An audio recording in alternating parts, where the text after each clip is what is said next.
কবি হেম বৰুৱা আবৃত্তি দীপজ্যোতি বৰদলৈ। জেঠ মাহৰ এটা উত্তপ্ত দুপৰীয়া, এক স্তব্ধ সাৰসুৰহীন মুহূৰ্তত স্বৰ্ণদীপ্ত সাপ এটা অপ্ৰত্যাশিতভাৱে মই লগ পাইছিলোঁ। তাৰ সন্ধিয়াৰ চোকা জিভাখন তেজাল লিপচাত মোৰ দৃষ্টি চুই নাচিছিল। মোৰ ফালে আকস্মিকভাৱে সি মোৰ তুলি চাইছিল। সেয়া জ্ঞান গধুৰ তথ্যৰ চাৱনি। তাত ধ্যানমগ্ন শিৱৰ উত্তাপ জ্বলিছিল। তাৰ সোণালী গাটো আলফুলীয়াকৈ অকাই পকাই সাপটো মোৰ কাষ চাপিছিল।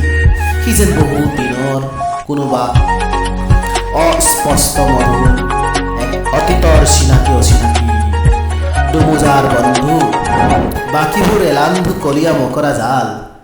সি মোক অভিজ্ঞতাৰে সুধিছিল, তুমি গান জানা? খাপ বাজিকৰৰ গান। মই গান নাজানো জানি তাৰ অন্তৰ মোৰ প্ৰতি ঘৃণা আৰু তিৰস্কাৰে উপচি পৰিছিল। গান যদি নাজানা তেন্তে জানি না কিটো?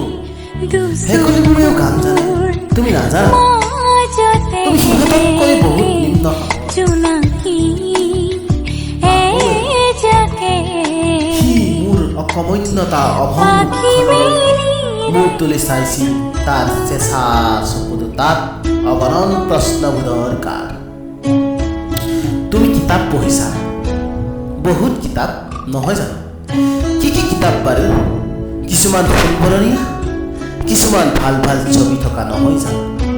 মোৰ পৃথিৱী বৰ অন্তৰে প্ৰশ্নৰ উত্তৰ বিচাৰি নাপালে।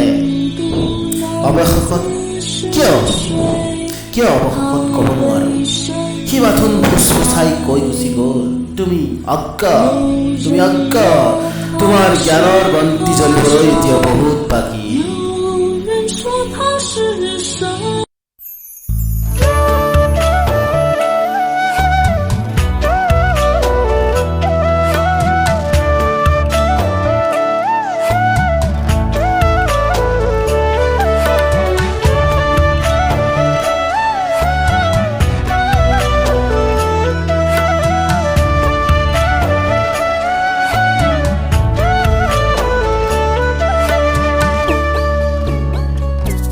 পুৰণি তলৰে ৰঙা গাল দুখনি